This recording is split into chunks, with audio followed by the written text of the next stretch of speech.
Hey yo, it's Guido coming at you with a tactics talk. Thanks for tuning in. As always, I appreciate your support. Got a medium gameplay video for you right here in my Schwartz 58, the black Mutz, top tier in a 3.57, which is a pretty good setup. On Paris with a medium, which is not that good of a setup. So you can see that we are heading out. We've spawned over on the east side of the Paris map, and I'm headed down to the south brawling zone. Why am I headed down to the south brawling zone? You can see, obviously, I'm one of the top tier, one of the three top tier. Somebody's got to do something about that 100.01. I'm hoping that my TD, at least one of them, will come with me. It looks like the prototype is. I'm also assuming that their TDs are going to be a bit campy and not really be down at the south brawl point. But if they send one, we'll have to deal with that as well. So I'm one of the best guns, best players in the game, so I'm going to the critical point, even though I am in a medium. If I was a bottom tier medium, I might rethink that. If I was a middle tier medium and there were a lot of heavies, I might rethink that. However, it's me or nothing down here, and it looks like the Proto and the Scorp are coming with me, so that's going to help us. The other thing we're going to talk about this one, other than the initial positioning reasoning, is mistakes. And even though this turns out to be an ace tanker, I still make plenty of mistakes while playing this game. Let's find out what they are. You might be thinking, well, Guido, one of them is your positioning. Okay, noted. However, as I've often said before in my videos, you have got to assume that you're the best player in the game. At least you need to play that way. Don't make stupid positioning mistakes or decisions, but you need to go to the critical points and help out somehow. Whether it's in the front, sitting back and sniping. Don't sit at the cap. Don't go to useless places on the map. I know there's going to be people here to shoot. Alright, so there's the Sturb. I see him. I'm going to side scrape out. He's got a fairly small gun. I feel confident that I can at least probably side scrape and bounce a couple of those. He out reloads me by a lot, so I am going to wait. And there's mistake number one. The 100.01 comes around the corner. Instead of prioritizing the Sturb, which I can easily pin and get rid of, I end up shooting kind of a snapshot at the 100.1. Now I didn't want to stay there much longer because I didn't want to get hit. You can see that he has hit the building right there in front of me, but I think I might have been able to get another shot off at the Sturv right there. That pop was perhaps a little ill-advised. When you get to a front position like this and there's as many guns in the game as there are right now, you pop out, get a shot. The next time you pop out, especially on that corner right there where tanks tend to stack up, you can expect to have another gun there looking at you. The 100.01 fired, and he has a very long reload. As soon as I reloaded, I popped back out. I knew I could get one more shot into that group of tanks. But what I did is I shoot at the 100.01. Once again, could have probably hit the Sturv, and he might actually either be very close to dead or dead at this point. As it is, he's still alive. Why is it important that that little tank with that little gun is still alive?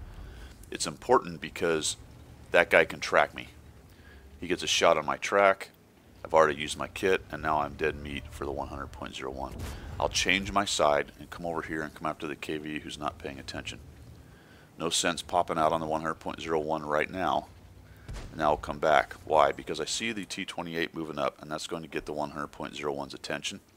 I'm looking for him to fire, and that's why I have my camera. You can see how I've got it set up. Camera technique is important.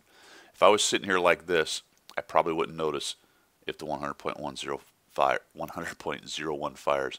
But if I've got my camera zoomed out enough and I'm looking at those guys, I may see the shot come.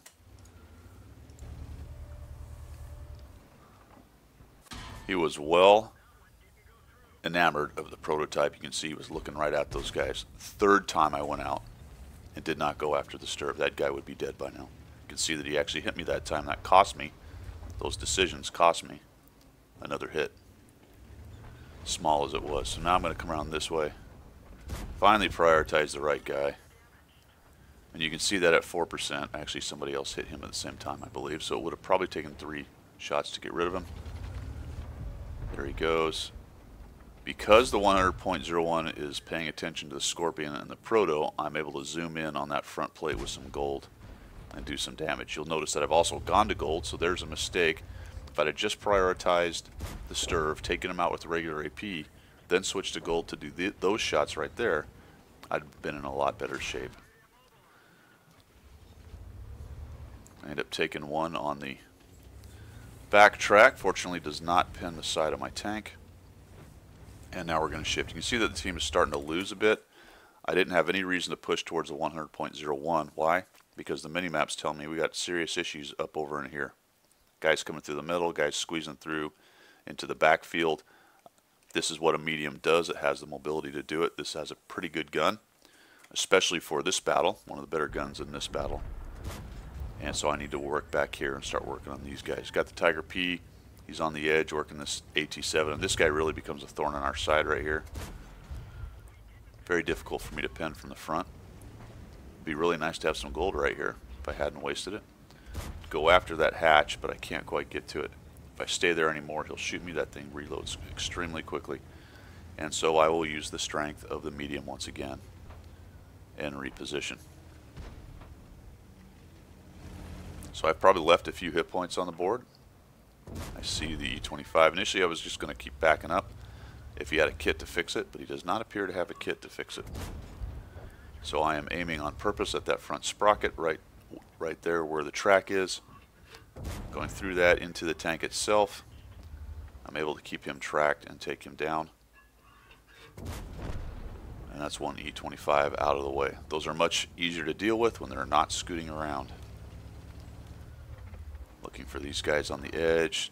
I know the AT-7's over here somewhere. Guy's on my side, and I end up taking a hit.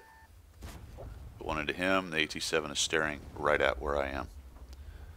There's an 8.8. There's an easy 8 over there, so I can't really poke out. And I really don't want to poke out right in front of the AT-7. For some reason, the Tiger P has followed me, which may be why the AT-7 shifted, because he's not worried about two directions. So let's get him worried about two directions one more time. That's pretty typical in pub matches when you switch. Often guys will switch with you, not really understanding that the point of the switch was to create two firing lanes and two different angles. Initially I was going to go by, but the guy is still just hanging on that corner, being a thorn in our sides. The 8.8 is now busy with the T28, which opens up, and the Scorpion G, which opens up our ability to do something over here. Kind of a lucky shot, just take one and get it right in the flat plate there. And now it's time to skedaddle. I can see that there are some medium or light tanks over on the cap, and a medium. Unable to kill him with one shot. There goes the AT-7, so the TDs behind him finally come into play. We've got 3 guys on the cap, potentially 5 if the 3601 and Hummel have moved that way. So we do have to be careful about 3 guys jumping on and capping us out. I will approach the cap from the back, and here's why. If I come around the corner right here and there's 2 or 3 tanks, I could get machine gunned down pretty quickly. There are some bushes here, and I may not even see the guy that's capping if he stays there and doesn't shoot. If I come around this way, protecting myself from being shot by them, I can come around this corner. I'll be much closer to those bushes where they'll be hidden, much more likely to light those guys up and see exactly what's going on the cap. I can see that the Tiger P and the Proto are on the way, and I can tell by, with only one on the cap and my proximity, I should easily be able to get there to reset. So I'll take the more cautious route instead of blasting straight in. Okay, 34-1 is not on cap. They didn't pile anyone else on cap. Clearly can't see him. He's behind a building right there. There's the bushes I'm talking about. The 3601 happens to be sitting in them. I hit his gun because why not? He ammo racks me because why not?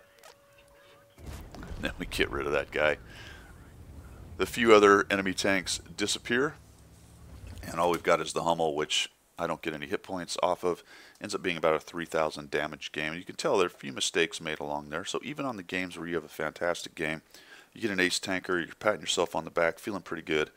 If you want to, go back through those and try to find some of the mistakes you made in your good games. Because I promise you, in nearly every game, you're going to have left hit points on the table. And there's probably a way you could have got them had you played it slightly different.